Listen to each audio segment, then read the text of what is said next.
Here we go.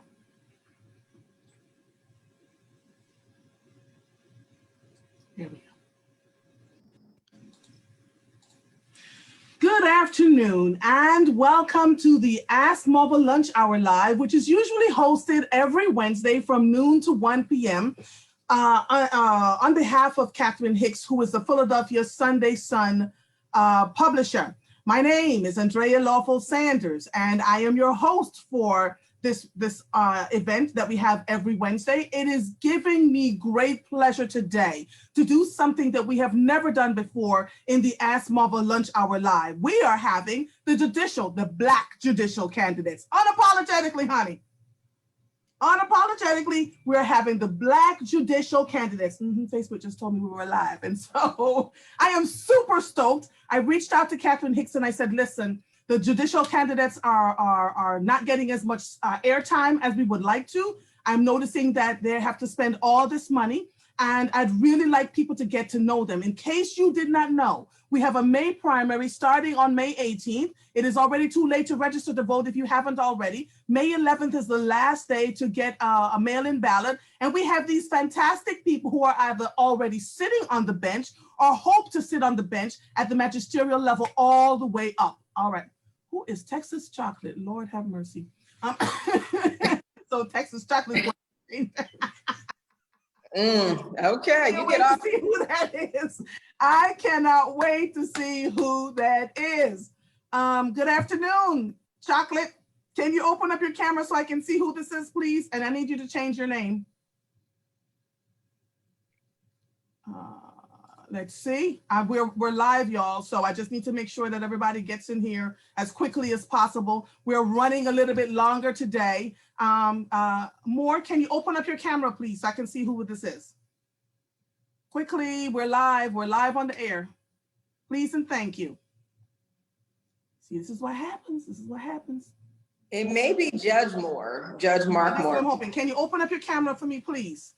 In the meantime, let me just go ahead and do this.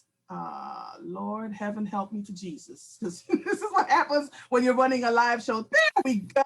And you changed your name, Judge Mark Moore. Hello, good afternoon. All right, stay there for me for a second. Let me just go ahead and share the page and give the Sunday Sun disclaimer, and then we can move ahead because I am super stoked. The advice offered during the Ask Muva Lunch Hour Live is intended for informational and entertainment purposes only, except for today. Use of this broadcast is not intended to replace or substitute for any professional, financial, medical, legal, or other advice. If you have specific concerns or a situation in which you require all of the above, you should consult with an appropriately trained and qualified specialist. The Ask Muva Lunch Hour Live, its host, the Philadelphia Sunday Sun newspaper and publisher, are not responsible for the outcome or results of following any advice in any given situation. You and only you are completely responsible for your actions. Can you hear the excitement in my voice, young? Can you hear the excitement in my voice? This was something I always wanted to do. I have only run for office once, where I sat on a school board. That was in of itself a trial and a tribulation. So to run for a judicial seat is not something that is an easy thing to do. And so I applaud anyone who steps up to the plate to do this. In my research, because most of you know that I'm also a radio show host on WURD radio, I have noticed that the African-American candidates, the Black judicial candidates, are not getting as much airtime. So unapologetic that I am, I reached out to Kathy Hicks and I said, can we? And she said, sure we can, because I wanted you all to get some time. I also know that you put out a ton of money to get airtime, to have your voices heard. And what I also know, in the climate that we're having in these United States of America, we need more than ever judicial candidates that are not only qualified, but capable, have a heart for people, and so we can shift some of the things that have been going on in this country. You have an immense amount of power, those of you who are already sitting on the bench, and those of you who are hoping to get on the bench, you will have an immense amount of power. And so it is incumbent upon us that are listening to you today to understand who you are. What are the values that you bring to the table? Because I don't want to hear it's nice that you graduated summa cum laude and o laude and all of those other good things. Nice, you're qualified to get to the spaces where you're sitting, but who are you as human beings? What makes you qualified to take this seat, retain this seat, keep this seat, move to a higher seat? All of that is very important to me. and to the listening audience, right? So I'd like to welcome to the stage, excuse me, Judge Laurie Dumas, Nicole Phillips, Maurice Houston, Denise Ash, Tamika Washington, Judge Katera Mccabe, Judge Mark J. Moore, and Judge Tamika Lane. I can't wait. Good afternoon, all of you. Good afternoon. All right, so listen. I have your bios in front of me, and Lord, it reads like the who's who and the what's what. So what I'd like to do right now is just to give you, and I'm telling you, if you don't know me, you're going to know today, 2 minutes each to tell us briefly who you are, just who you are, not about running for office. Tell us who you are. Let's start with you, Judge Laurie Dumas. Good afternoon. I am Judge Laurie Dumas. I'm from Philadelphia, born and raised. I'm from a single parent household. My mom was tough as nails, believed in education. I am a member of the community. I grew up in Mount Airy, went to Catholic school, and then I went to Duke University, and then law school, North Carolina Central Law School. And I am just a Philly girl who decided that she wanted to make some impact in her community, went to law school, came home, and have been doing that ever since. I'm a mom, wife, and I'm just me, really. I'm just trying to continue to make the impact that I've been blessed to make thus far. Thank you. Yes, thank you. You're quite welcome. Judge Tamika Lane, I know you are in session. Court is in session for you, so let's go. Tell us who you are quickly. Hi, thank you. Thank you so much for putting this together. My name is Judge Tamika Lane, and I sit on the Court of Common Pleas, but I was born and raised here in Philadelphia, West Philly, the bottom to be exact. And I am a single mom, but more importantly, I was born and raised here in a strong community.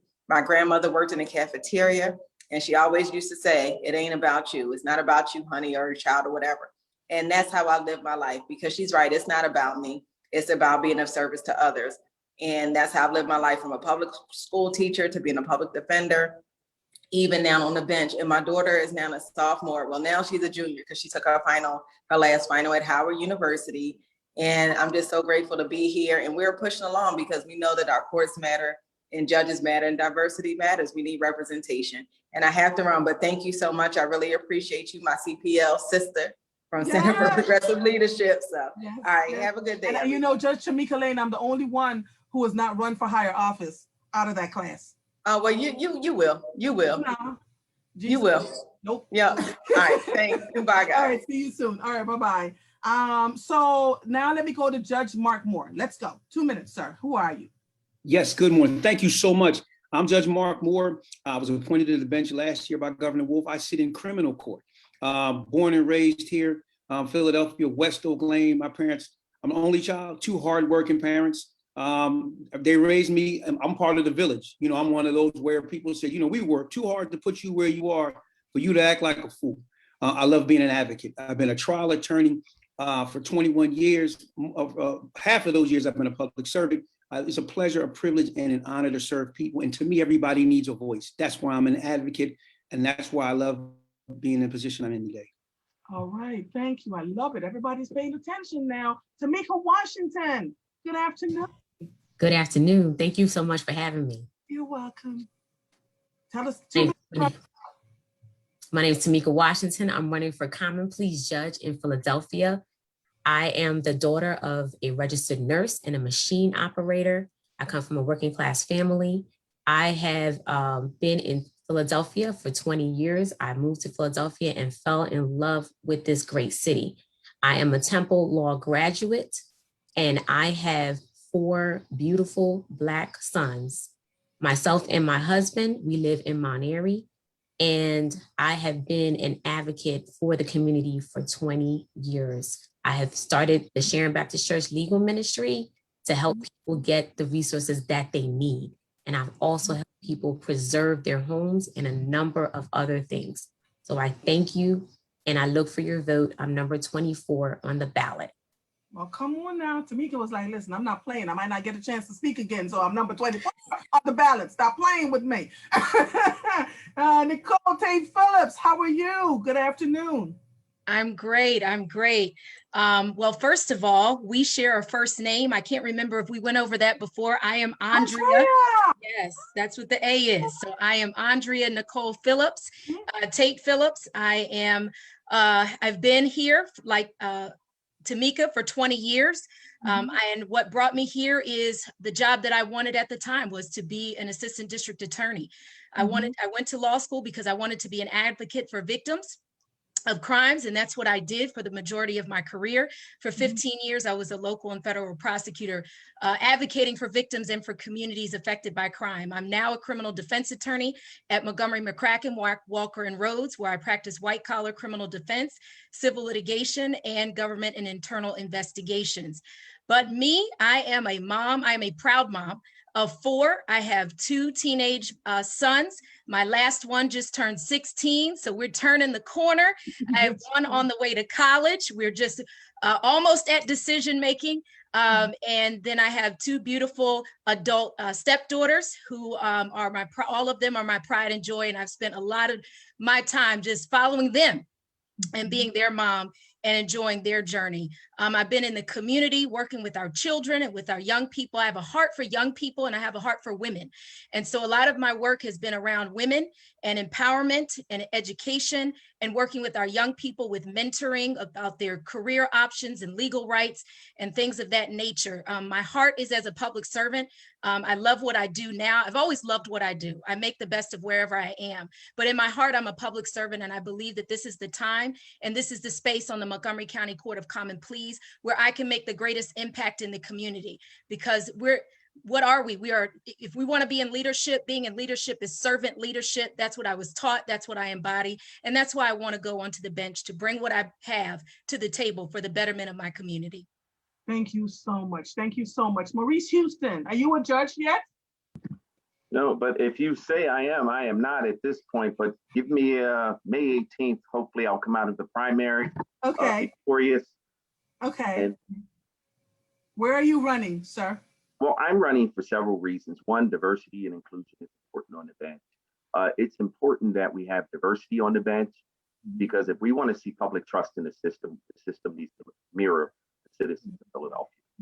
But that's something that you can find on my website. I just want to take maybe 30 seconds to tell you all, I'm a lifelong Philadelphian. Grew up in the city of Philadelphia, public schools. I went to neighborhood schools, and I'm so proud of being a product of neighborhood schools, not special admit schools, just that neighborhood gritty school that folks would say, wow, what good can come out of this?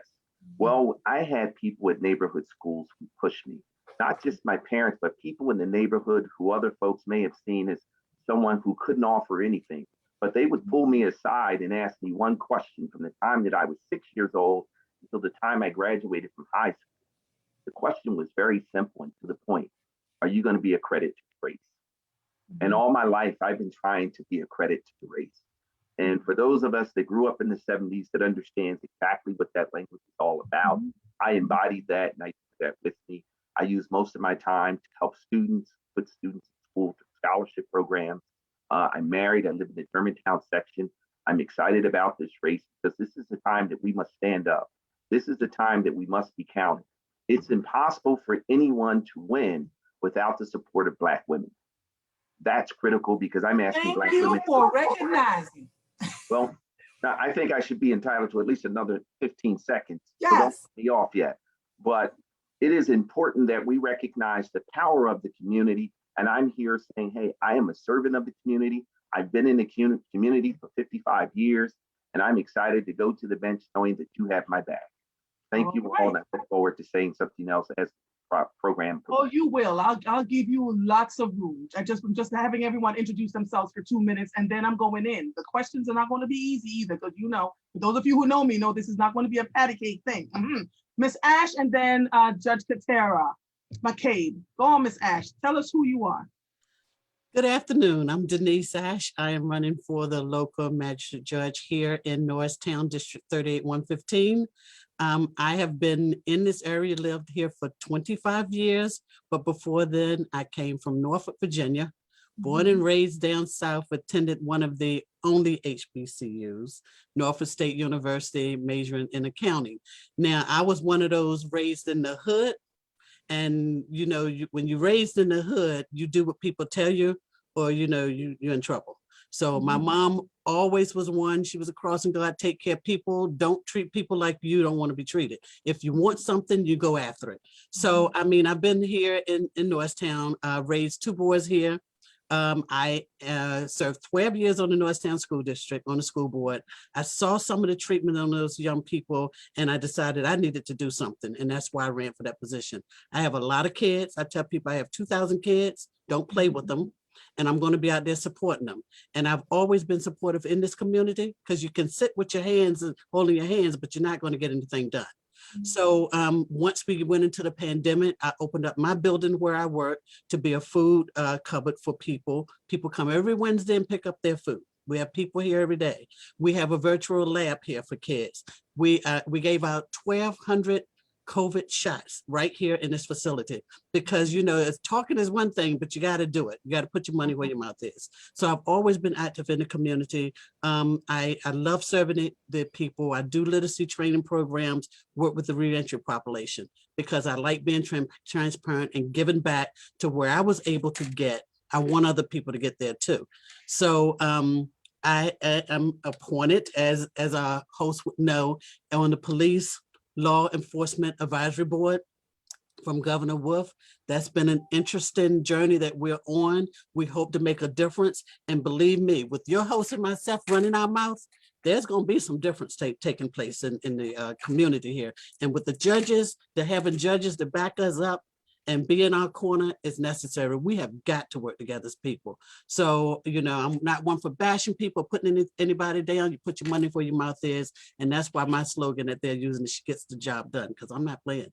I'm ready to make sure that the people in this community get treated with respect and transparently. And we serve all people, especially people of color, need to know that they are supported. Wow, that was 5 mouthfuls. Sorry.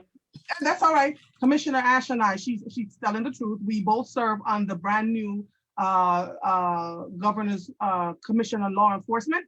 And so that has been a journey that we can't really talk about publicly, because it's a lot of work and we're hearing all sorts of things. And so we need to be able to get the work done as quickly as possible based on what's going on in this country. Judge Katera Mccabe, your turn, madam. Good afternoon. Are you able to hear me? I can hear you now, yes. Okay, perfect. How are you? I'm Judge Katera Mccabe. I'm currently sitting in family court. Prior to being appointed in 2019, I practiced law almost 30 years. And I'm an Army veteran, and just before law school, I had a wonderful opportunity to be a substitute teacher in the Philadelphia public school system. And one of the nice experiences I had was I was able to go back to my old school for 3 months at Andrew Hamilton School. So I was really able to make a positive impact as opposed to bouncing from classroom to classroom. Grew up in West and Southwest Philly. I'm currently living in Mount Airy, church trustee, and I also chair the African Heritage Ministry at my church. Lifelong commitment to community and advocacy organizations, because I think it's very, very important to impact and be a voice for those who are voiceless or don't quite have the power or the ability to fend for themselves. And I'm number 13 on the ballot and hope to be able to continue the work that I'm doing in family court. I'm fair, I listen carefully, and I want to use the wisdom of Solomon in the cases that I hear, and hope to have the support of the word family. All right, so this is the Philadelphia Sunday Sun platform, Judge Katera Mccabe. So listen, to get this forum going, I had to ask Kathy Hicks, who was the publisher of the Philadelphia Sunday Sun, to do me a solid favor. In order for you to get this kind of airtime, people are usually expecting you to pay, right? This is on behalf of the Philadelphia Sunday Sun, where you can get up here and give your platform. So I want you to really be specific, use your time wisely, because I don't know where else you're going to go to get this done for free again, because I know they're digging in your pockets, right? I completely understand this. Theo Spencer, I need you to open up your microphone and your camera so I can see you, please. quickly, because we're live on the air. Let's see. See, this is what happens, but it's all right. I know it was so funny trying to get 10 people on at one time and not having a producer on to help me to move all these moving parts. I had to do it myself. So please pray with me. Bear with me. Sir, who are you? Because I see Theo Spencer's on your thing. I'm sorry. I just got this Facebook link, so I'm not one of the candidates or anything like that. So I'm just gonna do this on Facebook. I'm sorry. Okay, all right, thank you. All right, so just you can leave now then, please. Thank you.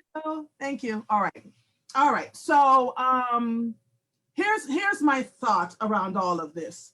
Leadership comes with an incredible amount of responsibility. Judges have an incredible amount of power. For those of you who are already sitting on the bench, why should we push you to go further or to retain your seats? Right? What are you doing on the bench that you currently sit on that's making an impact in this community and beyond? And let me tell you why I ask you this question. We tend to have, what is that thing when I say we, as human beings, we carry a certain amount of pride with us, right? And we don't want people to tell us how to think and feel. But when you're in this kind of position, you have to really put all of that attitude and pride aside and think about the people that you're going to serve. And sometimes the people that are coming in front of you won't possibly know how to address you, how to speak to you. So what are your core values that you bring to the bench right now that makes you, someone we should retain or possibly move up to another level in the judgeship? And I'll start with you, Judge Laurie Dumas. The rest of you, I'll get to you. Those are not already on the bench. Go ahead, Judge Laurie Dumas. Thank you. So for me, Andrea, it's very simple. It's always been people first.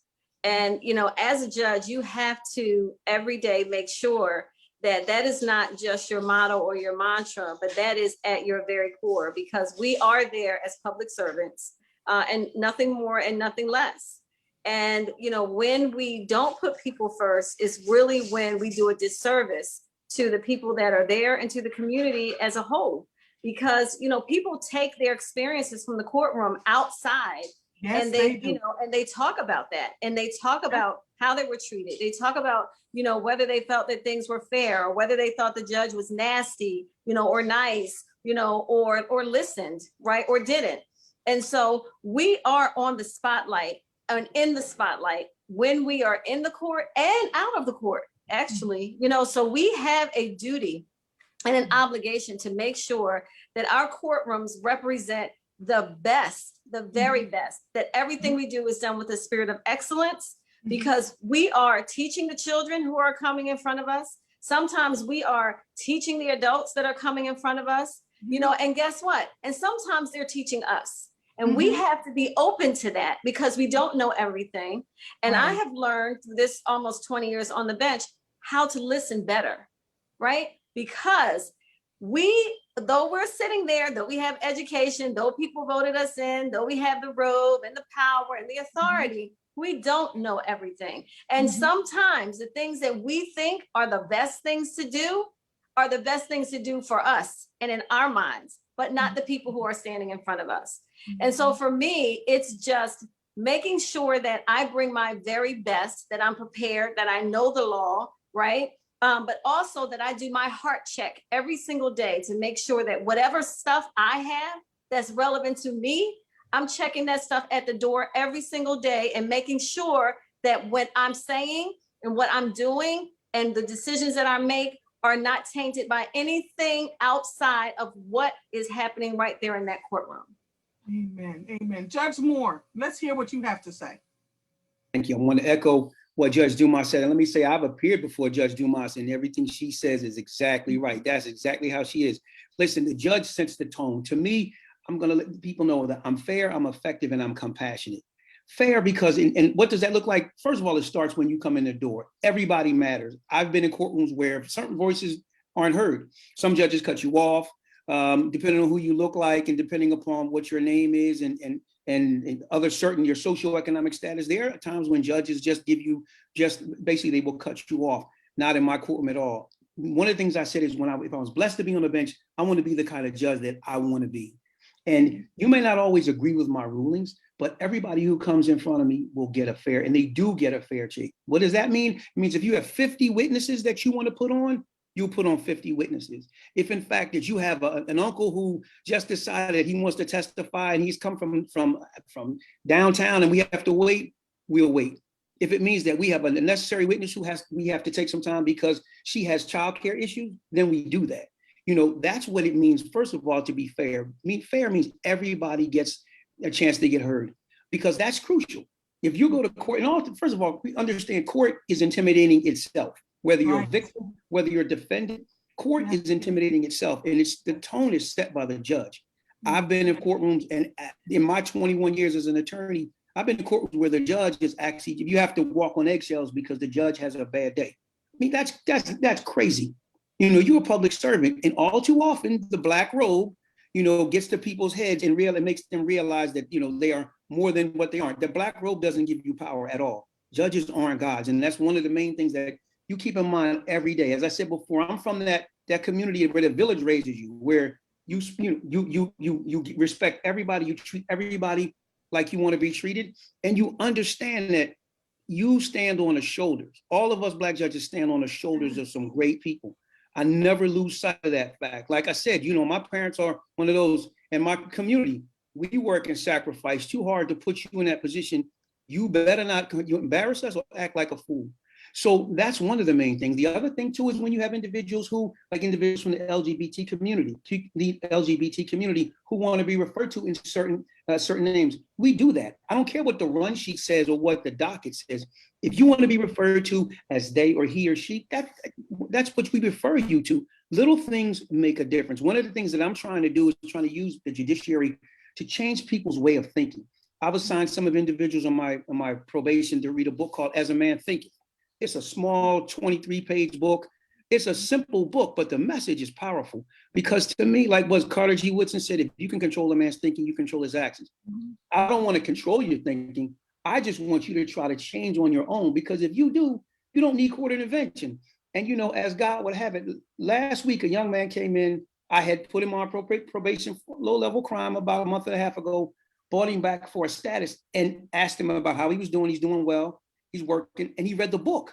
And he liked it so much. He said he started reading more books by James Allen. Now, James Allen wrote that book in 1903, and he liked it so much. He started reading, and he also said to me, I said, well, what do you think about your friend group? What are you doing with your friends? He said, Judge, I'm changing my circle of friends because I want to do better. He said, Judge, I'm thank you for the book. You know what? I was ready to go home then.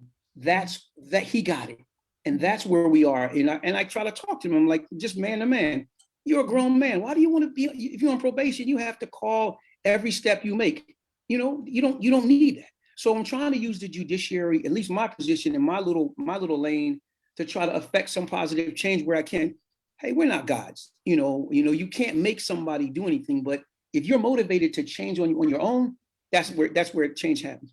Absolutely. Thank you so much. For those of you who are just joining us, I am Andrea Lawful Sanders. This is a special edition of the Ask Muva Lunch Hour Live, where I'm interviewing judicial candidates, Black judicial candidates, through the Philadelphia Sunday Suns Forum. I am doing this purposefully with the blessing of Catherine Hicks, the Sunday Sun publisher, to give these candidates an opportunity for people to get to know them with the May 18th primary around the corner. It is also important to me personally as a host, because I am a mother of Black and brown children, that we get to know who these judges are. Decisions are being made, lives are being changed and destroyed with abandon, because we get people who sit on the bench with attitudes, who, you can't tell them anything. They get the robe on and they don't know what they're doing. And so people need to hear from these people so we know, so they can make a decision. We're not telling you who to vote for.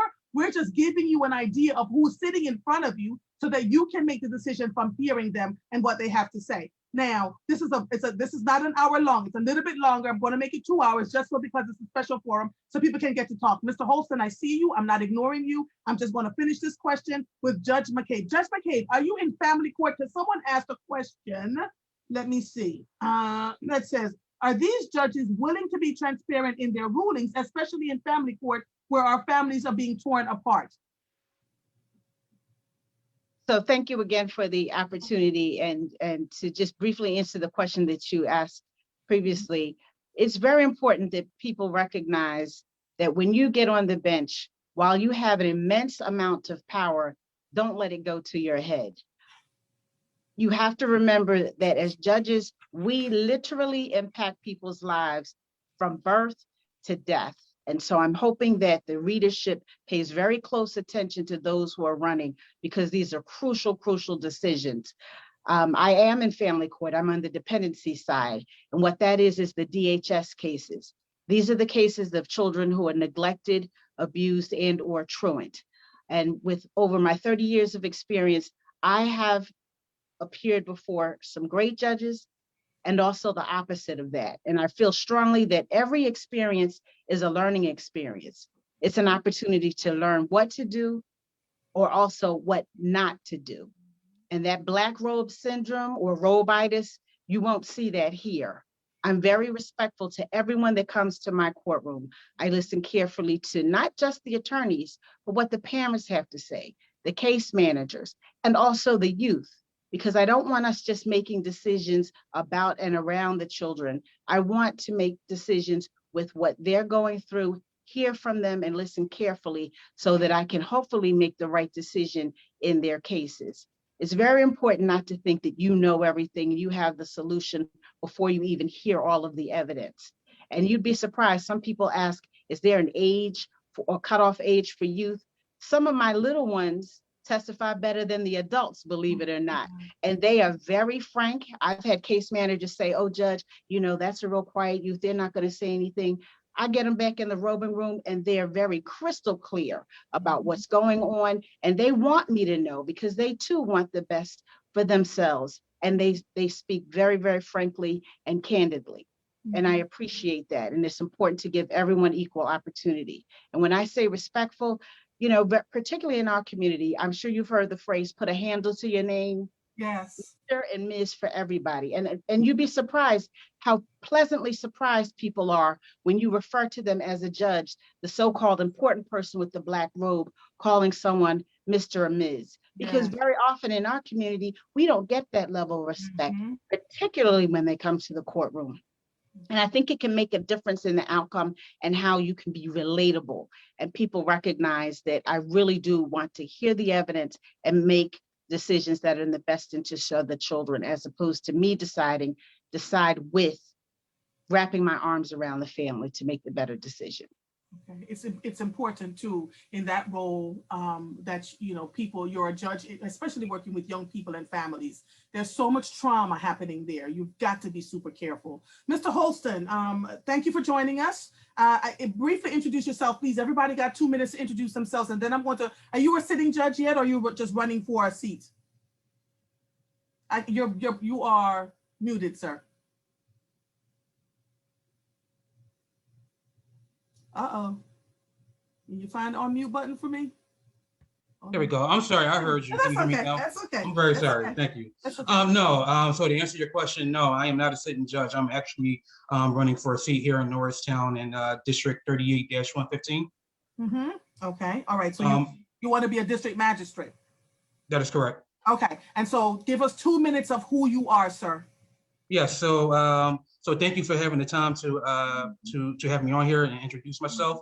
So my name is Aaron Holston. I'm originally from Philadelphia. My wife and I, we moved out here back in 2014 where we purchased our first home. We have 2 children. Right now we have 2 boys and currently we're expecting a daughter on the way. As far as with my professional life, I actually started my professional career with the city of Philadelphia. I started there back in 2007. I was a legal assistant.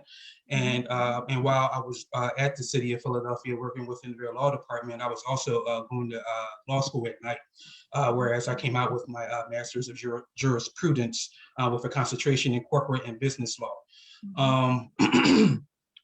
From the city of Philadelphia, I worked at the Internal Revenue Service for a year. And then I actually started my professional career dealing with the trade law, which is exports and imports, at Green Tweed and Company, whereas I was compliance specialist.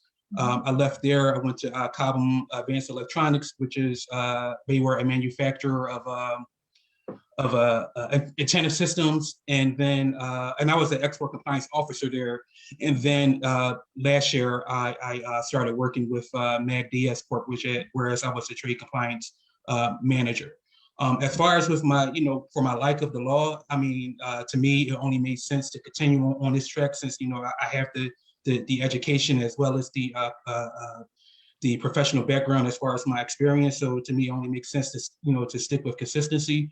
And as far as, me deciding to run for judge, or deciding to take that step, I decided to take that step back in 2015, whereas, I talked to a then judicial candidate because I was going back and forth as to whether or not, if I wanted to go back to law school to try to get my Juris Doctorate. But once I learned that, I could sit for, the qualification exam, that's exactly what I did. And I actually did that back in 2019 to prepare for this particular electoral season, which I'm already certified and qualified by the state already. So I got in that back in January of 2020. And as far as, the things I want to run on, of course, I know all the judges here, everybody's supposed to be transparent and open and unbiased.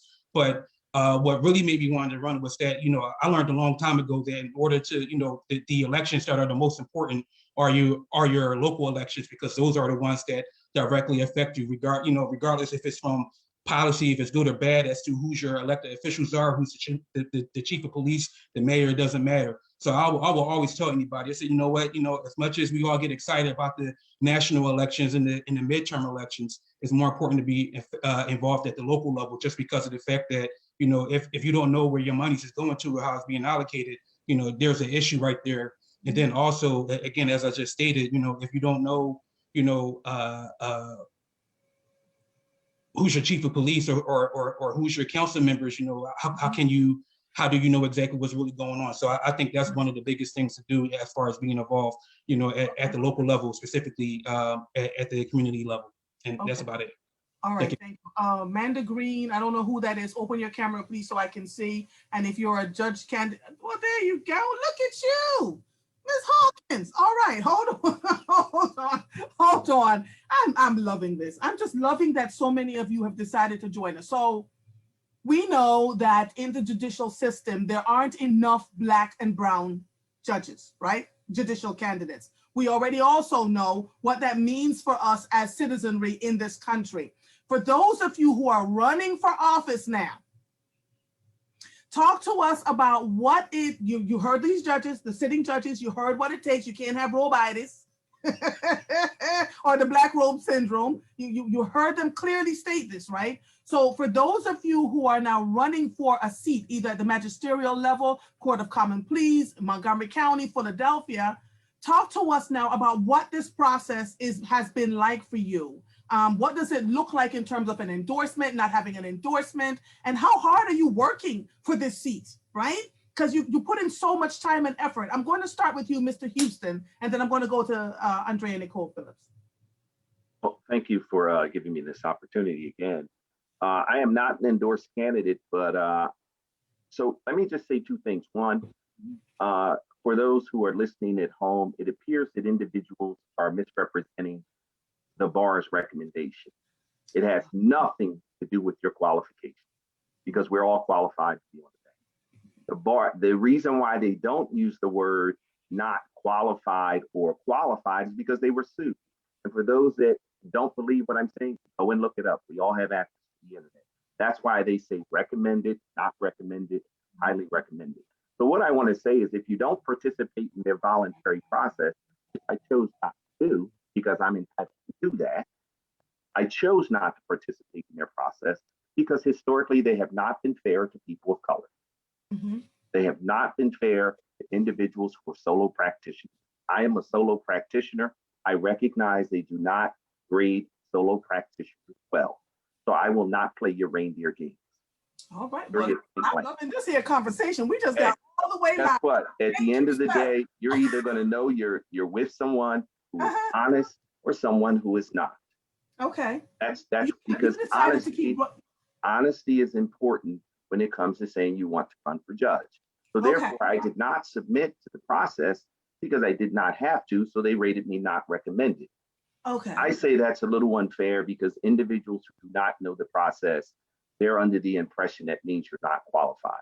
Okay. I disagree with that. We have to make sure that citizens of Philadelphia recognize that, one, you chose not to participate in the voluntary process. Two, I did not seek the Democratic Party's recommendation. I don't believe that's all the way necessary. different, huh? Pardon me? I said, you're all the way different, huh? Okay, Well, cool. let me say this. Stony Okay. the road we trod, bitter the chastening rod, felt in the days hope unborn had died.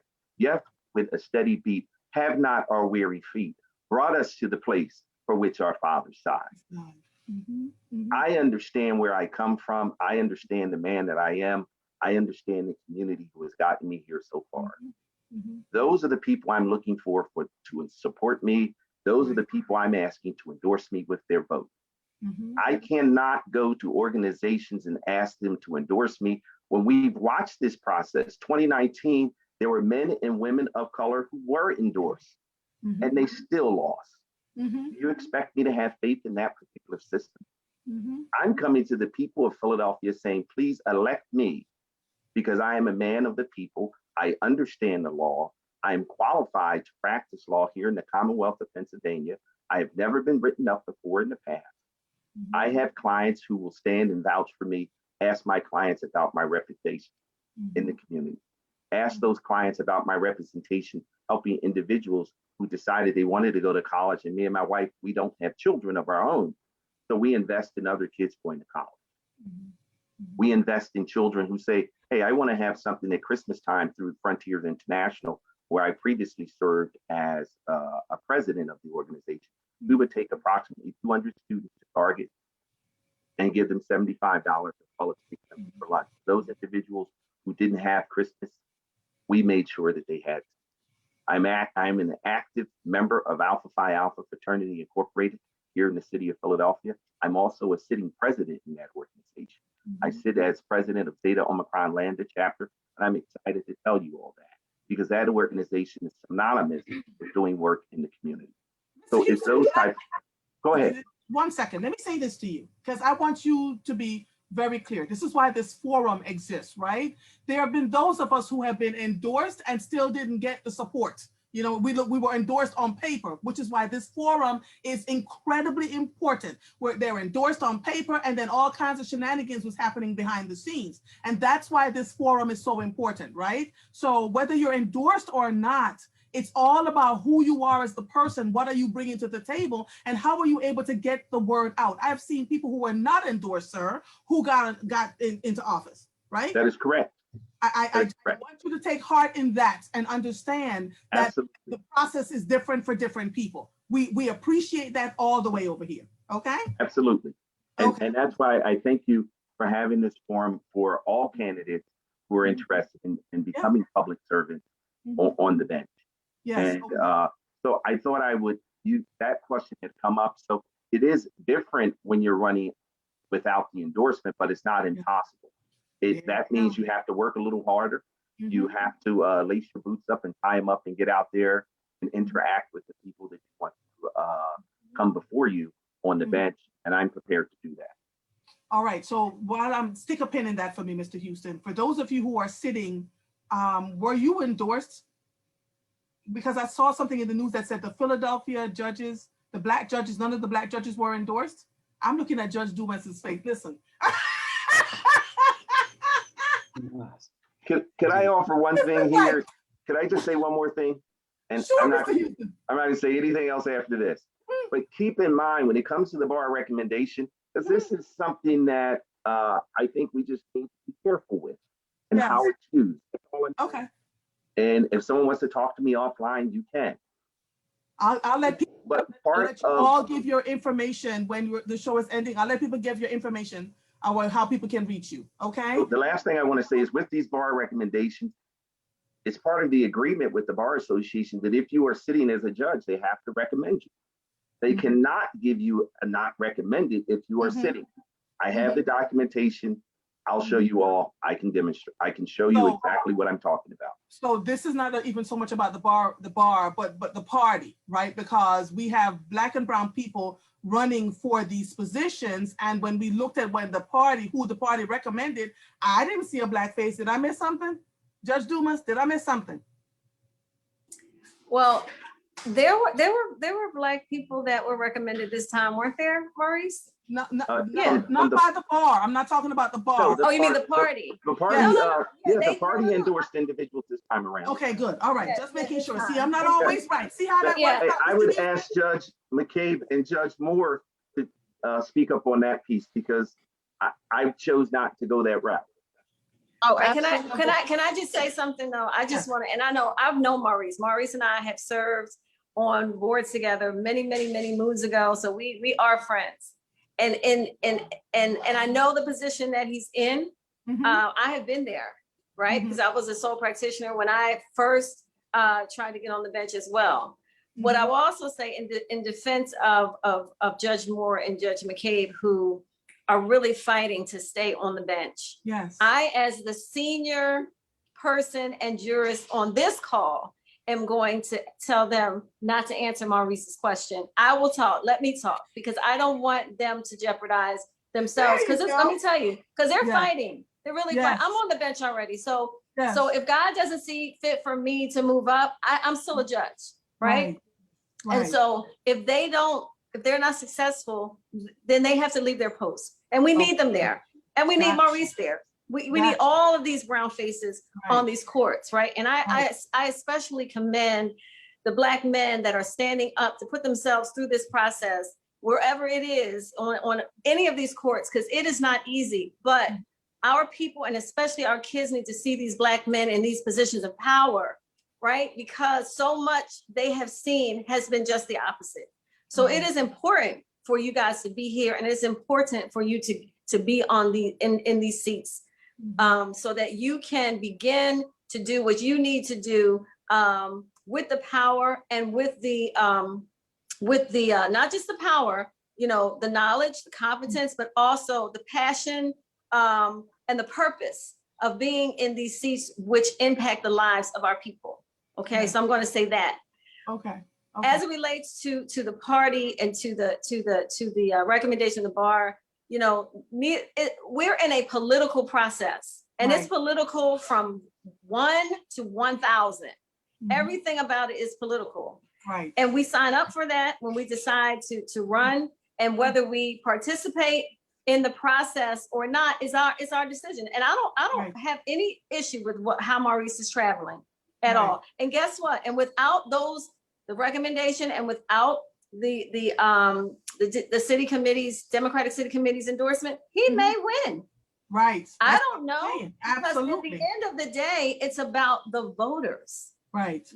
I mean, we all want the support of everybody, right? Because it makes us feel good. It makes us feel like the road is a little easier, but you don't know either way. And I'm not knocking the process either way. Right. But I applaud Maurice because I've been there. I have been there. I also got to tell you. And I was young. I was much younger, and didn't have the support.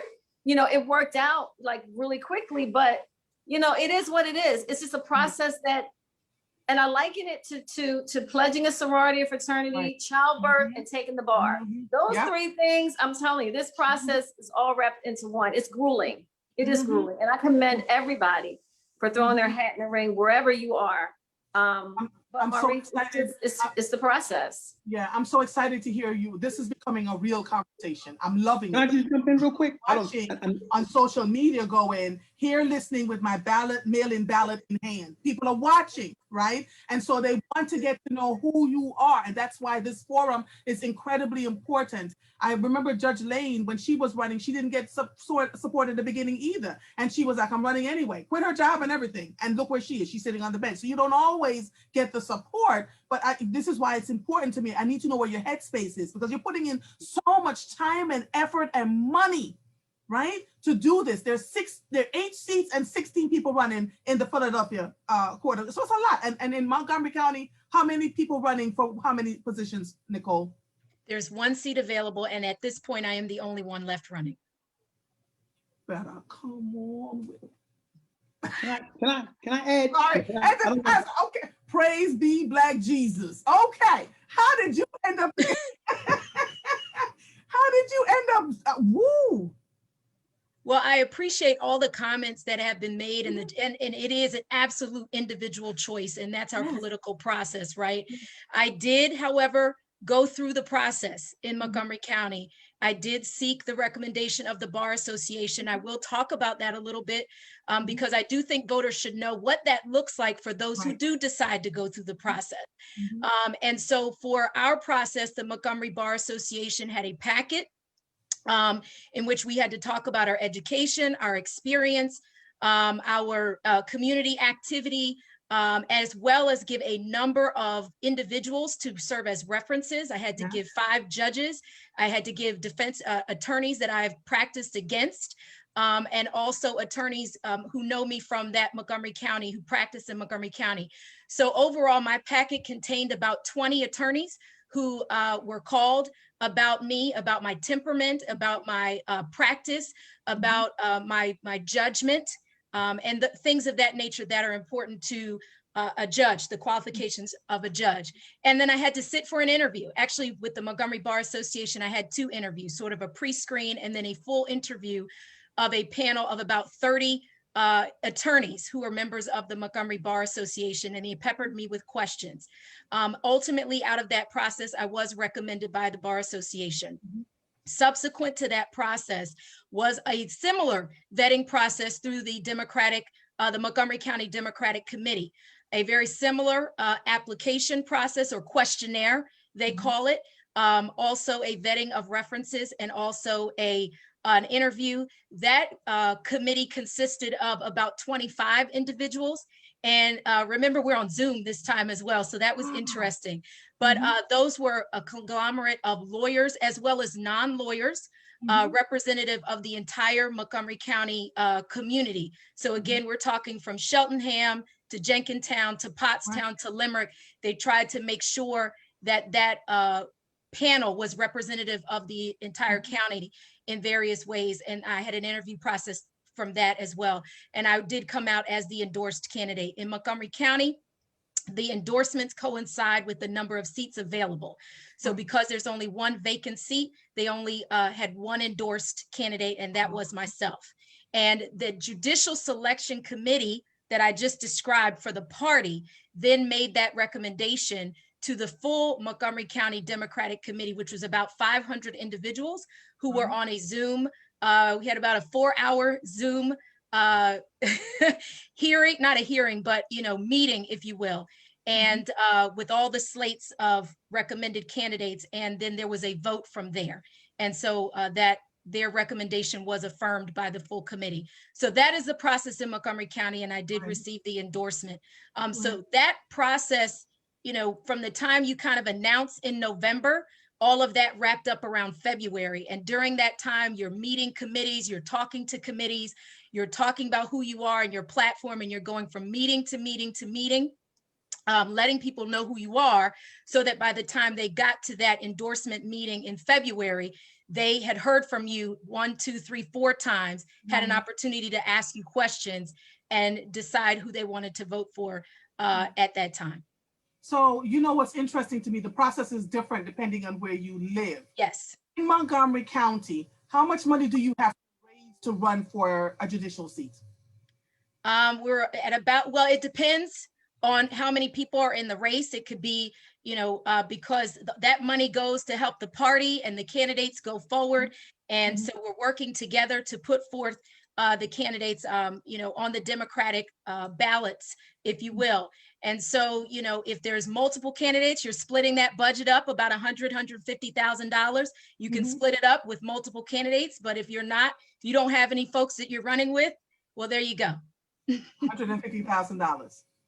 Jeez. Around in that range, Okay, so I asked that question. I already knew the answer, but I asked that question to tell people, if you want to run for these kinds of offices, be sure this is what you want to do, right? Absolutely. It is challenging in ways you can't even begin to imagine. So when people get to this particular point where they're sitting in front of you and talking to you days before a May primary, you want to get to know them. You don't just let people come up to you and say, this is who I think you should vote for. We're clear, cognizant thinking individuals, and we can get to know these folks by talking to them and listening to them and hearing for ourselves who they are without someone having to tell us who we should vote for. If I could just add one thing to that, just so voters know, people know, we as judges are not allowed to be involved directly in that fundraising process. So we could talk about budget, but we all have teams that have to be our liaisons because the judicial rules of conduct do not allow us to make phone calls and do any kind of direct involvement in that fundraising. So I just wanted to make sure that that was out there as well. Come on now, teach the people, teach the people.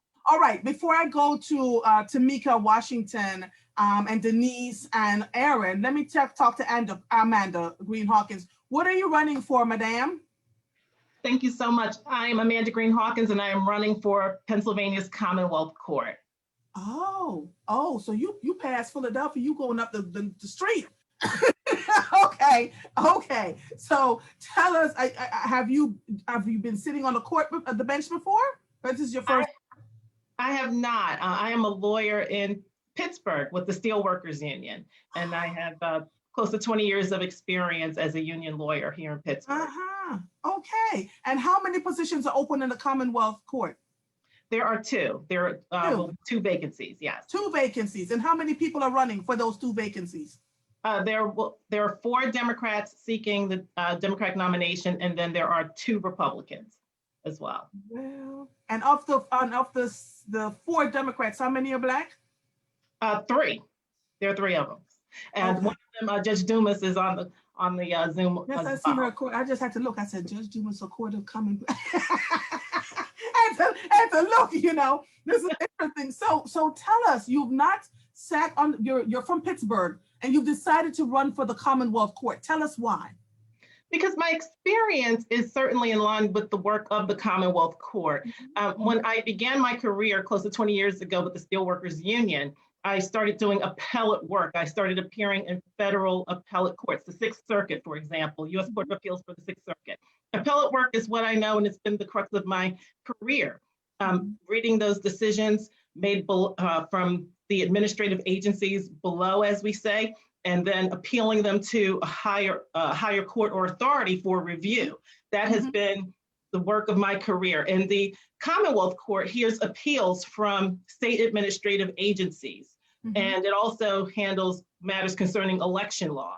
And when you look at my background, even when I worked with a Superior Court judge, when I worked for a federal court judge, and with my work with the Steelworkers Union, it is really all appeals, handling appeals from administrative agencies.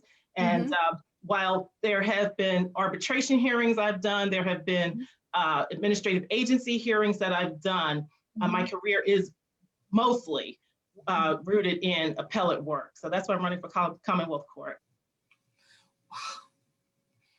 I expected this to be a good forum. I did not expect it to be as good as it actually is. We're getting a lot out of this. And people are texting me, they're inboxing me on Facebook, they're talking to me on Facebook, they are loving this. And I wish we had thought about this before, but here we are, right? We're teaching the people, they're learning the different parts of the processes, and this is good. And thank you for reaching out from all the way from Pittsburgh, sis. This is good stuff. Thank you for allowing me to jump on real quick. I really appreciate it. Not a problem. Miss Washington, Mr. Houston, Miss Ash, wait, there's 2, Holston, I'm sorry, Holston. I said Houston, Lord Jesus, forgive me. I'm menopausal. So sometimes I miss things. Understood. And this is why we have the disclaimer at the beginning, right? Because poor Kathy don't know what's going to come out of my mouth. Miss Washington, you decided that you were going to run, right?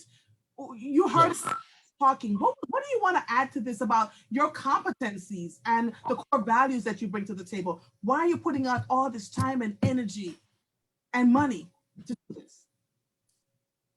Well, there's a number of reasons. I've wanted to be a judge since before law school, but dual pandemics of racial injustice and COVID-19 sent me to that place where I said, I need to do something even more impactful. I've been a public servant through my work with the city of Philadelphia, helping children find permanent homes or helping them to reunite with their parents. I've been a public servant in my work with the legal ministry at my church, where we've helped hundreds of people. I've been a public servant in my community work. I've helped people, but I knew that being a judge, I can help people every single day, not just the, say, 30, 40, 50 clients that a person may have at a time, but as a judge, people are coming to you to help solve their problems. The court is supposed to be the place where problems are solved. And what was happening, as we've seen, is that there was racism in the court. So you have these issues in the community, and the court is supposed to be the problem solver. Well, problems in the courts. So it's my job, if I am on the bench, to make sure that racial injustice is not tolerated in my courtroom, to make sure that I pinpoint that and make sure that I speak up about that. Additionally, because as an attorney, I've seen racial injustice. I've seen clients get cut off. I've seen judges say, okay, I've heard enough. That's it. I've made my decision before hearing what's actually going on, and before hearing actual relevant evidence, said there's something that I can do about that. And that's— Wait, back it up. You said you have heard judges make decisions before hearing relevant evidence? That's absolutely correct. Yes. You know how I know you're telling the truth? I've had that conversation with the sitting judge who said there's all kinds of craziness going on in the courtrooms. All kinds of craziness. And that's why these conversations are so important. How in the Sam Hill are you making a decision before you hear all the relevant information? Absolutely. The Black and brown people who are sitting and who more often than not are going to end up coming before all of you, right? Yes. We literally have to come from a place of Jesus. And how often, and I know this is happening a lot. The judge that I spoke to said, I wish I could come and talk to you about this and openly, but this is happening, which is why this conversation is so important right now. So you have to make sure you hear all the relevant information before you make a diggity dang decision about somebody's life, because you can take away their lives with impunity. That's insane. Indeed. And as we are talking to people, as we are canvassing, we are hearing these stories. And so, and there are good judges, don't get me wrong. I know a few of current judges that are doing a bang up job. They're listening. The judges on this panel, I've seen them. They are doing a wonderful job. However, we need more judges who are aware of the actual issues, who can make sure to put their implicit bias behind them and deal with the litigants in front of them fairly. So that's why I'm running. And yeah, it's hard work, but it's worth it. I believe it's absolutely worth it. Oh my gosh. Why didn't I think of doing this sooner? Had I thought about doing this sooner, we would have had several of these forums, because I'm learning about you guys beyond the bullet points that I see on the flyers that come out, you know, because they're now, the mailers are showing up. Lord have mercy. Denise and Mr. Holston, talk to me now. You hear all of this stuff that's going on. Both of you are running for magisterial seats, right? What makes you think you can make the difference in your county? Mr. Ash, I'm going to ask you first. Okay, hi. Oh, yes, we're both running for 38-115. So you're both running for the same seat? Same seat, yes. Okay, all right. Well, come on, tell the people why you are smoking now. Well, I know I really want to one because I know I can make a difference, because I have a lot of experience working with the people in the community and been doing it for 25 years. My thing is I've seen some of the things going on. I don't like some of the things, but other things are good. So you know what? You don't throw out the baby with the bathwater, as the older people used to tell us. So not everything is bad going on, but there's some transparency issues that need to be done. I'm running on the basis of dealing with people of color and people who are not speaking the same language as we do.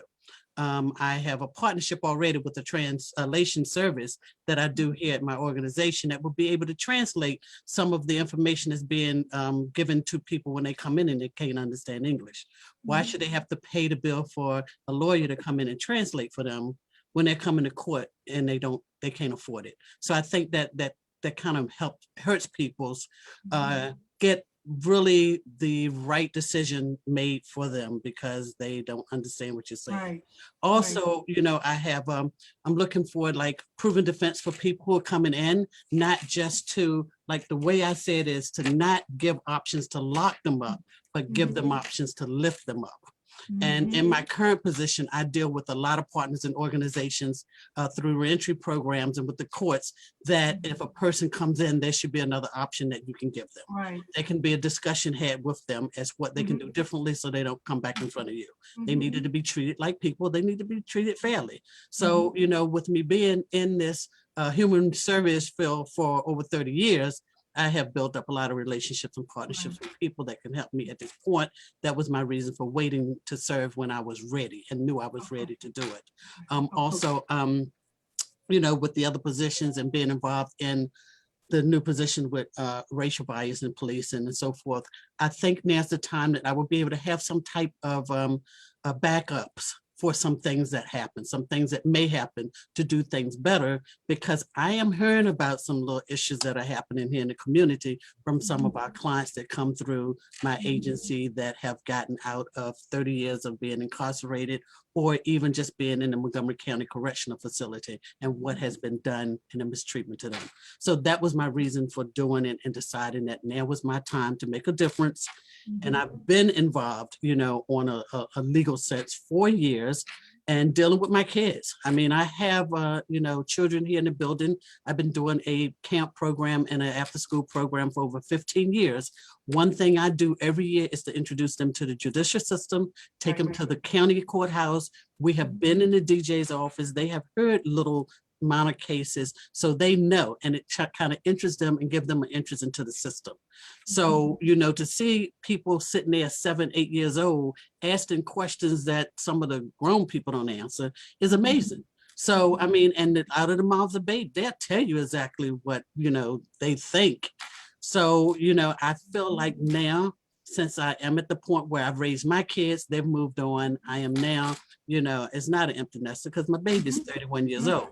But, you know, I do have the time and I have the passion and I've been in the community. So a lot of the people I see and would hear are people that I probably know and know that have some issues, and I would love to help them move forward. Okay, we're getting questions from people. And so hold on 1 second, Mr. Holston. Yes. This question is for Judge Mccabe. Will she require evidence in cases that come before her instead of hearsay and what? Instead of hearsay, and will she charge social workers who lie under oath with perjury? Can you charge social workers who lie under oath with perjury? Katera, Judge Katera Mccabe? So it's very important to hear all of the evidence, whether it's presented by the parents' counsel, the child's counsel, and I give everybody an opportunity to be heard. You heard the stories of people having judges just cut them off. I listen very carefully and want to hear all of the evidence, but because that is my job. It's my obligation to listen to the evidence before making a decision. So that includes parents, that includes children, as well as additional witnesses that may be brought in by any of the sides, because it's very important and crucial. So the answer to the question is yes, I will listen to all of the evidence. And there are sanctions for people who are caught perjuring themselves, because we need the truth in order to make the right decision. Ultimately, as a family court judge, it's my position and my job to preserve families and protect children. So I need to hear everything to make the right decision, because with a lie, you may come to the wrong conclusion. So it's very important to hear. And one thing is, if one person lies, the great thing about hearing all the evidence is that another witness can counter the lie so that I am able to get to the truth. You know why I'm so glad this person asked this question, Judge Mccabe, and I know I can't interview you as a sitting judge, right? Which makes it No, you can, absolutely. I wouldn't be here otherwise. I have to. No. I mean, but you're running for office. But I mean, if I would call you and say I'd like to interview you on my radio show, because I was getting a lot of calls from people in the DHS system who said that the social workers would go in and tell so many lies, and it was so difficult. And that's when I sat down and spoke with a judge who was like, yeah, sometimes these things happen. So it's good to know that you're hearing everybody's case, that you're weighing out the things seriously, and that you can sanction people if you find that they're lying, right? A part of that is that social workers are so inundated and have so many cases for one or two people that it becomes difficult. But again, it's a part of the job. So thank you so much for that. Mr. Holston, before I go to you, I want to bring this up for everybody. Breonna Taylor, George Floyd, see where I'm going with this? Our people in the system have been challenged in ways. We get locked up for chewing gum and spitting it the wrong way, right? What do you do as sitting judges or people who are planning to become a judge? How do you respond to the inordinate amount of arrests of our people, as Keir Bradford Gray would say, for doing things she would have done and as a teenager would not have been able to become a public defender if she was locked up? How do you mitigate some of this stuff that will be coming before you? And do you feel the responsibility and the weight of these things? Who wants to answer that? Go ahead, Judge Dumas. So first of all, I just have to say really quickly about the social worker thing, because listen, we have social workers just like we have judges and lawyers who don't do the right thing, but then we have a whole lot to do the right thing. Right. Our family court system could not work without social workers. So I have to put that out there. I just could not let this go by without saying that we have some dynamic social workers who are dedicated, passionate, and who are always going to do the right thing. So let me just start there. With regard to, our people and what we see, because we are Black people first before we put the robe on, right? Before we put the suit on and grab the briefcase. So I don't think that there's anyone on this call that does not feel that the weight of the lives of all of our brothers and sisters that we've lost, recently. And I mean, look, historically, but definitely, right. Okay, so it is, what we should be doing while we're there is, as we're following the law, we should never forget, as Moore talked about, on whose shoulders we stand, because if we remember that, then we have to rule with that in our spirits, right? And so, of course, we have to follow the law, but you can't close your eyes to injustice. And if you do, as a Black person, a white person, red, orange, green, you should not be there. You should not be in this seat, because justice for all is what we are supposed to be representing when we're in these seats and when we are lawyers, right? But more importantly, as judges, if we don't believe that to our core, then we're faking it. We are faking it. There's not a day that goes by that I don't sit on that bench, no matter where I've been. And I've heard the criminal stuff. I've done the juvenile stuff. I'm now doing the civil stuff. And this stuff, it permeates through all of the court system, not just criminal, right? Because you can imprison someone and not imprison them in a physical jail, but you can imprison them mentally with the decisions that we make. You can imprison them as it relates to their property and taking their right away to work. So we have so much opportunity to make things right, but do it legally, right? Do it legally, but you can never forget when you're looking at situations and the law, there's a lot of gray area. And it's in that gray area when we're making those decisions as judges, it's in those gray areas that people really find out who we are. Yes. And sometimes we find out who we are in those gray areas. And every judge knows what I'm talking about. When you have the opportunity to charge or to find guilty on a misdemeanor as opposed to a felony because the facts indicate that, but you don't, that's a problem. To the Black men that are sitting here, thank you, Judge Dumas. This is a good conversation, by the way. I just texted Kathy and I said, yes, you are all so transparent and honest, and I appreciate it. to the Black men that are sitting here, sitting judges or not, I think Judge Moore is the only sitting judge here. When you see all of these killings that are happening and you see how many judges are being put on the bench that are just not doing the right things, when you see how political a judgeship is, what is the weight that that carries for you? And are you still, I was going to ask you a stupid question, Judge Moore. The stupid question was, are you still targeted even though you're a judge? What a stupid question. No, not at all. You're a Black man first, right? Listen. The role. Go ahead, sir. No, I didn't want to cut you off. No. First of all, I'm a Black man first. I'm a husband. I'm a father. I'm outraged. I'm outraged at injustice. I hate people to abuse their power. I think that's one of the reasons why I became a lawyer, is because I love, it's a little tough as a judge because I can't advocate for one side or the other. I'm keeping it balanced. But I loved as an attorney speaking for people who didn't have a voice. And believe me, I'm a Philadelphian. I love this city. I hate to see all of the violence in I don't want to use the word slaughter, but just the loss of life. So I'm outraged. So now as a judge, I'm definitely outraged, but I'm constrained because I can't argue every case. I can only argue, I can only look at those cases that come before me.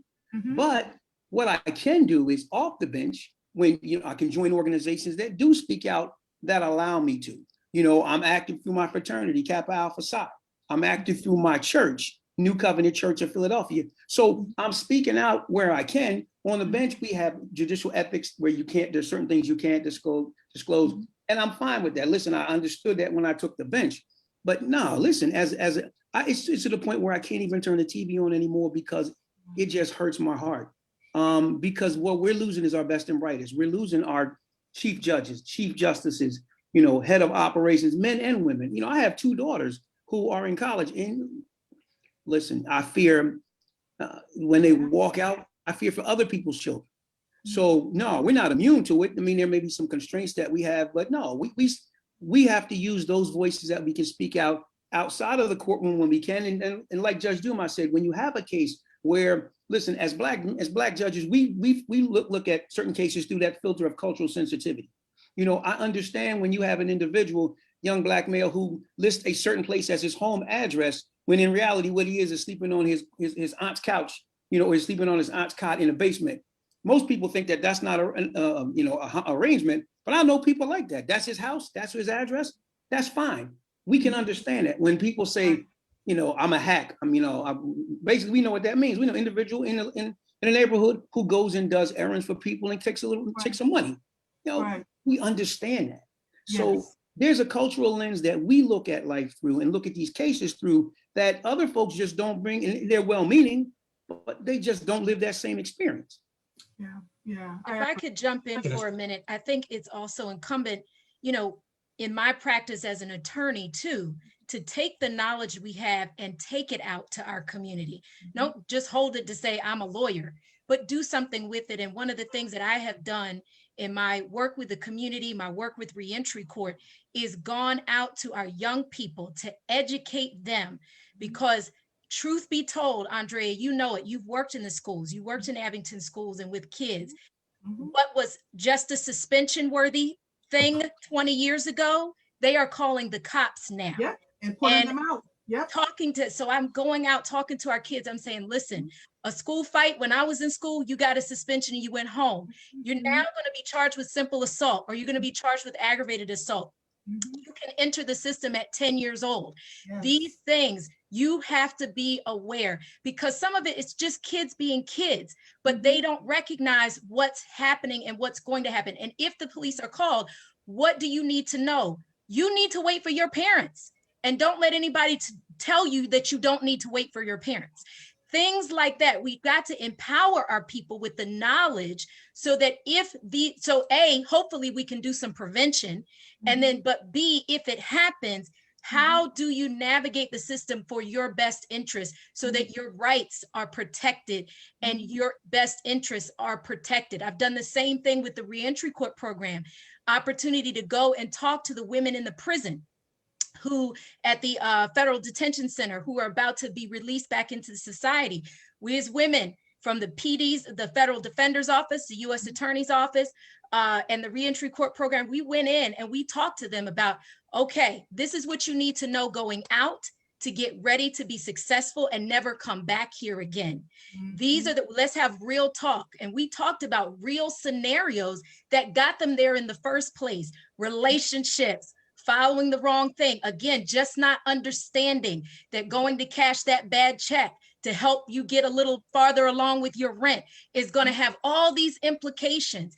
And just sharing our knowledge, really embodying that principle of paying it forward, not just getting here to say you've arrived, right? Because have we really arrived ever, right? But using that to empower ourselves, our community, and our young people going forward. That's the power of what we have here. Yeah. And if I may add, as a judge, I recognize that Philadelphia has the dubious distinction of being the poorest of the big cities. And I know full well people should not be penalized for poverty. And I take that knowledge with me to the bench, recognizing that there's some decisions that people make. We all know about robbing Peter to pay Paul. Right. It's very important to recognize that there are orders that I can fashion that help and not hurt. The decisions that we make as judges, no matter what, have an impact. The question is it going to have a good impact or is it going to have a bad impact? Right. And you need to bring that cultural sensitivity to every single case that you hear. And even though we hear many, many cases a day, take it one at a time, because that one case is important to each litigant as they have their cases heard. So I want to share something with you. Sarlene Handy said, "Thank you for saying that, Judge Dumas. I am a Master of Social Work student watching this discussion with a concern for equity and integrity in the judicial system for Black and Brown people." I just want y'all to know a lot of people are watching this. And when they get off from work today, they'll watch it. And tomorrow they'll watch it. And so they're going to learn a lot about all of you and what you are standing for or not standing for in this process. You know, Mr. Holston, I know I said your name 4 times. Yes. We've just been kind of going around and around, but you hear what they're talking about. You hear us talking about the heaviness and the weightiness of this role, this responsibility you want to have as a magisterial judge. You do not have to have a law degree, or you do not have already been a sitting judge. However, a lot of those cases that Nicole talked about will come before you first, right? You get to make the decision. Didn't know I knew all of this, right? You get to make the decision about whether it goes up to Nicole's level, right, to the court, the Montgomery Court of Common Pleas. And I've seen quite a bit of it, Mr. Holston, where children were, you know, truant or tardy or whatever it is, and they end up being penalized, or they said something to a teacher that the teacher didn't like, and it became aggravated assault. Do you understand the weightiness of this role, sir? Yes, I do understand the weightiness of it. So, and I mean, of this role, excuse me. And talking as an individual, I understand as far as, you know, to me, what Nicole was talking about, that seems to be more along the lines as far as the education to prison pipeline, whereas there seems to be a zero tolerance policy. And then also you're introducing children to cops or police officers at a very, very early age, whereas the penalty, or whereas the action doesn't really validate the punishment. As she said, like, I'd be a liar to sit up here to say I didn't get in fights at school, but you know, at that time it wasn't that policy wasn't really in effect.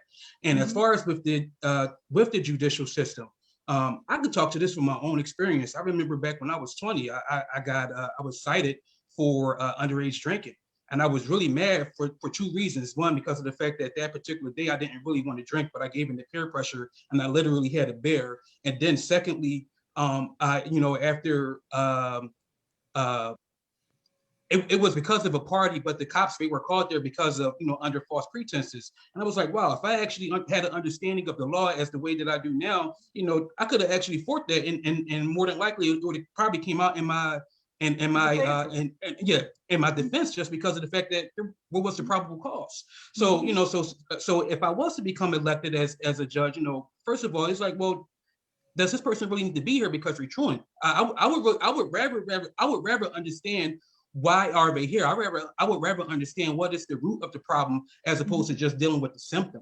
To me, it's more important to, you know, to actually figure out the problem. Whereas if I'm not really figuring out the problem, I'm just putting the Band-Aid on it. And then also with that, you know, with ruling, you know, or giving them punishment or giving them a punitive punishment, it may not always be the best answer. Sometimes a lot of these things are going on because of their home situation is bad. Right. That there's no way for them to get to school, or even as far as their environment is bad. It's like it's literally we're being penalized just because we exist, and that kind of segues as to being a Black man. I mean, when I see these killings and these unjust killings, it makes me really pissed, and it also makes me sad just because of the fact that it's like, well, in order for me to live, I feel as though that I must.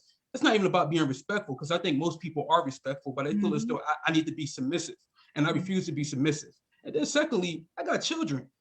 I dread the day that I gotta sit there and tell my son, well, when you get stopped by the police, this is the way that you gotta react, or this is the way you gotta act, and yes, sir, or no, ma'am, or whatever the case may be. It's like, no, man, if you are, and I may sound a little bit harsh, but if you are a public servant, your first service is towards the public. As far as I'm concerned, we are all the public. So why is it that I gotta feel so subservient to you so that I may not lose my life? So Mr. Holston, yes. So let me ask you this, because I'm listening to you. I'm a mother of 2 sons. They're 25 and 29. Yes. One was targeted by a police officer who broke his hand. I had to take on the whole police department, and I won, right? But I had to teach them, and he did all the right things. He said yes sir, no sir, all of that. But this person was intent on calling him the N-word and making him feel like he was crazy. He was 15 at the time. It left a stain on his soul, I gotta tell you. When he went to Penn State and the cops kept following him around because my ex-husband had bought him an old used Mercedes-Benz truck, they kept stopping him, telling him things like, we could say your taillight was out. How could you possibly own this car? All kind. The reason why we're sitting here today having this conversation is because I want each and every one of you to understand the full weight. And you do. You're Black people who understand that to get into these positions means that you have to take it incredibly seriously. Every day, that for those of you who have children, girls or boys that are Black and brown, and you see what's going on in this country, no matter how qualified we are, no matter how many degrees we have, no matter what we do and stay above the law and do everything that we need to do, we are still at risk every single day. Every single day. And that's why it's important to me. It's important to the Philadelphia Sunday Sun that people get to see who the judicial candidates of color are, right? And so I want folks to know, and Miss Amanda, I'm coming to you because when folks don't agree with what happens down at Philadelphia and Montgomery County, you're coming up to the Commonwealth Court, right? So you have to weigh these things seriously. We cannot afford to, wear these robes and make the money and sit there for 10 years. And it's just about, well, I'm a judge now, I can do whatever I want to do. While everybody else is doing what they want to do and not taking it as seriously, there's a double weight on your shoulders because of who you are, the skin color that you wear, and what you want to do on behalf of these people. Do you understand what I'm saying to you? Does that make sense? Right? And so I so appreciate all of you. I appreciate the honesty, Mr. Holston. I appreciate the conversation that you're having with your sons. I appreciate Mr. Houston saying, look at here, I'm not going through the the board. I'm not going through the bar, you know what I mean? And for Nicole saying, I went through the bar, right? And I followed the process. It's a little bit different in Montgomery County than in Philadelphia. That Judge Mccabe is saying, listen, I understand what it is like to not have a lot of money. I understand what it is like to rob Peter to pay Paul. You have to walk into those positions with the full weight of the people that you are and the people that you're supposed to be serving. Because if you're looking around, even at the magisterial level, Denise and Aaron, when those folks come to you, you're going to get those young people that are coming out of school. I have gotten more phone calls at 9 o'clock and 10 o'clock and 1 o'clock in the morning of 9-year-olds being locked up and taken away from their parents for weeks and months at a time because they said the wrong thing to a teacher. Do you feel the weight of my angst here? Yes. And so when you talk about this, and I know you're spending a lot of money, and I know you're putting in a lot of time, but we're talking about lives. We're talking about lives. And so oftentimes we'll see flyers go out and, vote for this one and vote for that one. But it was important today that people got to see who you were beyond the flyer, who you were, what you stood for, what your honesty. Tamika, Judge Tamika Lane said, so wait. So you're running for Superior Court, Judge Tamika Lane, correct? Okay, and she says, Lord Jesus, the Superior Court handles criminal, civil, and family matters for all of Pennsylvania. So let me ask you this. Is it, if it doesn't work at the Commonwealth level, it comes to you at the superior level? Or is it the superior? How does this work? No, what happens is that if you go to trial and lose, you have an absolute right to have an appeal before the Superior Court. And that's anything dealing with criminal matters, family matters, anything dealing with children, civil matters, everything that the trial court hears, you can appeal, and that will go to the Superior Court. And they heard 8,000 cases. 70% of those cases I told you were criminal. And that is the final stop for most people in Pennsylvania. So this court is so important and so impactful. That's why it matters who we put here. If your case is going to stop there, and we know that we've only had one judge of color on all three of these appellate courts, and that's Judge Carolyn Nichols, we know that we have to make sure our voice is heard. We have to go out and vote. And we here in Philadelphia and everywhere that we are, we have to show up and show out. And they have to know that representation matters. Yes, yes. So Andrea, if I may just jump in real quick, I try to be respectful of people's time. I'm grateful for the Sunday Suns Forum, but I have to get back to work. I don't like to be late, but thank you so much for this opportunity. And I wish you well. Carefully. Thank you so much, because in the history, even though it's a 10-year term, understand that after this, it's retention. So it ends up being a lifetime. Okay, so people must choose carefully. And thank you again for this opportunity. All the best to everyone. I have to depart. Bye, Judge. Bye-bye. Take good care. Be well, everyone. Thank you. Can I make one comment, Andrea, about that, what you were just saying? Sure. Yes. When you talked about kids and what they're up against, I was one of the groups that started the truancy court here in Norristown. We used to go to the DJ's office every month with kids who were considered truant. We decided to do that as part of the school district than just, throwing them away, as you say. Some of those kids, the decision was made that the agencies were there and you would forward the kid to an agency to work with them instead of the parents getting a fine. So many times when the kids were truant and we would talk to them individually, they were truant because they were hungry. They didn't have anything to eat. There wasn't food in the house, so they didn't want to go to school because they felt like somebody was going to tease them. The one girl didn't go because her clothes weren't clean. She couldn't wash her clothes and she didn't want to go because she didn't have anything to put on. But Denise, let me ask you this. Why do they have empathy for other people's children but not our own? And that's what I'm saying. Clean clothes or are hungry? We got kids that were being charged. Why were they sent to the court to begin with? Why didn't something happen at the level with the counselors before it got to that point? So, and I'm like, I understand it because I was born and raised in the hood. There was many times that we went to school and we didn't have anything, but there was always somebody there to support you. So when I go and these people talking about, I know how you feel. You don't know how I feel. You did not walk the shoes of having to fight to get in school and how to fight to stay in school. So don't say you know how you feel. So when these kids are telling you that something's going on at home and you haven't addressed that issue, then you don't really know what they're going through.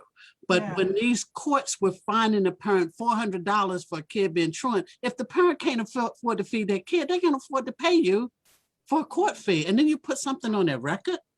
So I would hope that that would not happen. I'm tired of it happening, and you should not penalize people for what they don't have. Okay, so let me just go over here because I love you all. You all are really not. Love you too. Right? So hold on one second. So Judge Tamika Lane says the Superior Court handles all criminal, civil, and family matters. Judge Laurie says the appeal is from the Common Pleas Court. Appeals from governmental agencies go to the Commonwealth Court. Tamika Washington says the Superior Court hears most matters from the Common Pleas Court. The Commonwealth Court specialized matters such as education and other governmental issues. Amanda Green Hawkins says Commonwealth Court hears appeals from the pardons, board decisions. You all are killing it. And Judge Katera says, she says, thank you for listening. For more information, visit her, elect Katera Mccabe, and she's ballot number 13. Judge Mark says, I love you all. Good afternoon, everyone. Thank you, Mrs. Sanders. You're welcome, sir. And the Philadelphia Sunday Sun for this forum and for the opportunity to address the voters. For more information about him, please go to his page at moreforjudge.com. That's MOORE for judge, FOR judge.com. The rest of you put your stuff in here for me, please, so that I can read it for you. He's button number 23 on the ballot, Judge Mark J. Moore. He sits in the criminal division of the Court of Common Pleas and is running to retain your, so you're running to retain your 10-year term. I love you all. You have been more transparent than I expected you to be today. I did. So Amanda, I've only spoken to you once, so I want to give you a little bit more time. I know, we knew this was going to be an interesting conversation, but you all went in. You all spoke up your minds. You spoke the truth as you have it. You gave it to me without even worrying about it. You're in Pittsburgh, right? Yeah. We're running for the entire state and everybody in the entire. So how are you? I know the folks in Philadelphia are running back into 67 counties, correct? 67 it is, yes. And many of those county visits have been by Zoom until recently, and more organizations and groups are having forums in person or events in person so that you can actually meet people in person and get to know them a little better. But it's a tough road. It's a statewide campaign. It's a tough road. Yes, it is. All right. So for Judge Lane, she says, I don't know how you all are doing it. God knows. This is why I'm doing this, right? I can't even tell you how the pushback that I got. Kathy was like, you can do this. We can talk to these people. Just all I'm asking you all to do is tell people to subscribe to the Philadelphia Sunday Sun. It's less than $60 a year. Okay. We're supporting Black Talk Media because this is a Black Talk Media that's giving you this platform and not digging into your pockets asking for a dime. So Judge Lane says, visit judgelane.com for more information about her candidacy. I'm saying this all outright so that people can go once they read this over and again. Let me just make sure. Judge Laurie Dumas says, visit Judge Dumas at 2021.com for more information. Maurice Houston for judge.com, and he's button number 17. Judge Laurie said, thank you, Muva. Everybody calls me Muva. She knows. Tamika Washington says, thank you, Mrs. Sanders and the Philadelphia Sunday Sun for this amazing forum. Find out more at Washington for Judge, and she's Washington, the number 4, judge.com, button number 24, Tamika Washington for Judge. Nicole says, thank you so much, Andrea, Catherine Hicks, and the Philadelphia Sunday Sun for this opportunity. Voters can find her on Facebook. You busy, Nicole. I mean, we see something from you every day. Jesus be offense, you are working your tail feathers off. Nicole Phillips for Judge, Montgomery County. Her website is friendsofnicolephillips.org. Amanda Green Hawkins says, thank you for allowing me to join you this afternoon. Please learn more about me at amandagreenhawkins.com. All right, Denise says, thank you all for this informational session. I learned a lot and it has been an honor to be here today. Feel free to call me for more information and check out my Facebook page at Denise Ashe, that's ASHE, for District Judge. I appreciate you too, Denise. Tamika Washington said, we like the Sun and are encouraging others to do so. Thank you. Judge Dumas 2021.com, correction. Aaron Holston, I'm looking for you. Statewide courts travel and hear cases in Philadelphia, Harrisburg, and Pittsburgh, but the cases come from all 67 counties. That was Judge Tamika Lane. Aaron Holston says, Facebook, Holston for Judge, and Instagram at Holston for Judge. You can also call him at 215-530-9938. And thank you all for inviting me. It is 1:38. Is there anything else that you all would like to add before we get off? This has been a rare opportunity. I'm telling you, you're not gonna see it again. So I just thank you all for being a part of it. Yes, Judge Dumas. I just wanted to say, well, thank you, of course, as I already did. But for those of you who are going to be in the Philadelphia area for Mother's Day, Mother's Day is this Sunday. And we want to start our Mother's Day by just kind of doing something for moms, but also for kids. If there's anyone that wants to come out, we just watch us on Facebook. We're going to announce the location, but we have a big game truck that we're going to set up. We're going to talk to moms about, Mother's Day and Judge Dumas and the campaign, and while the kids are playing video games. So if you don't have anything to do early in the morning, we're going to start about 10 o'clock in the northwest section of Philly. We'll post exactly where we will be. Come on out, bring your moms, bring your kids, and just say hello, pick up some literature, a nice little gift for mom, and then you can go ahead and have your brunch or your dinner later on. So thanks. Awesome. All right. Anybody else like to add anything? The only thing I would add is, again, thank you for having me. You're welcome. This is a great opportunity for the community to get to know the folks that are interested in representing them. It's important that we use our voice and our vote judiciously. It's important that we go out and find more about all of the candidates that are running. Yes. It's important that all of the candidates recognize and understand that this election is going to be won with the support of African-American women. And I'm thankful that you had me here today, and I recognize the power of the Black women in their vote. And thank you all for listening to me today, giving me an opportunity to speak. My button number is number 17, and I'm looking forward to getting your support on May 8th. Thank you, sir. Thank you. And I know you're leaving, but I just wanted to say thank you, and thank you to the Sun, because this is so important. So many times people go to vote for judges and they have no idea who we are. So thank you for doing this, because you know, and we've seen time and time again, that judges matter. And here in Pennsylvania, we elect judges. So it's you, the people, who say who are going to wear these black robes and who are going to sit on these benches. So we need you to show up and show out and make sure that our voices are heard throughout this Commonwealth of Pennsylvania. So thank you so much. You know what, Judge Lane, I'm glad you brought that up.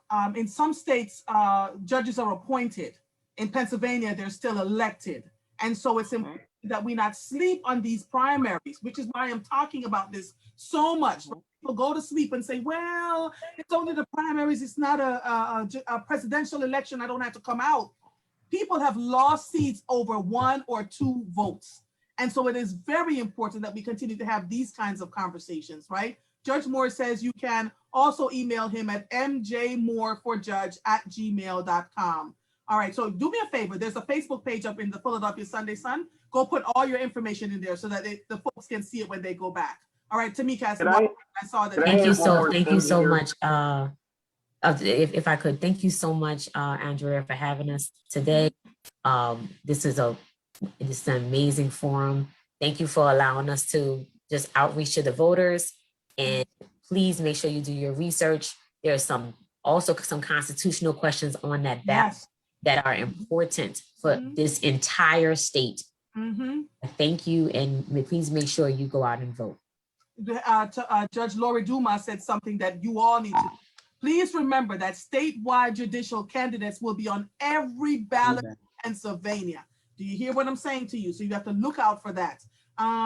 Judge Mark says they're having a picnic on 5/16 at 3 p.m. at New Covenant Church. Y'all better go on with it. Y'all are working your tail feathers off. Dear Lord. Anything else we need to add? Actually, that's the 15th. I got the date wrong. I'm sorry about that. 15. All right. Okay. 5/15. Okay. Thank you so much. Thank you. And I don't know, I put it in the chat, but I am the only person and the only judge. I'm the only person of color running for Superior Court, and the only judge, and the only one from this side of the state. Wait a minute. So you're the only person of color running for Superior Court. The only Yes, that's right. And the only one running from this side of the state. I wish Yes. it went longer, because I'm glad that we got it in though. I did not know that. I did not know that. I want to thank all of you for educating me. Right? I didn't know what I didn't know. And I'm trying to keep abreast of everything that is going on here. What was most important was having your voices heard. So on behalf of the Philadelphia Sunday Sun, we wish you all well. If I am able to have another forum before you, May 18th, let's go. Let's do it, right? I'm open, able, and available to talk to each and every one of you, because it is important, because all of our lives matter. On behalf of the Philadelphia Sunday Sun, this Ask Muva Lunch Hour is officially over. Bye. Thank you so much. Thank you. Everybody have a great day. Thank you. Right. Thank you very much. Good luck Thank to you all so of much. us. Everybody have a great day. You're welcome. Girl, you're awesome.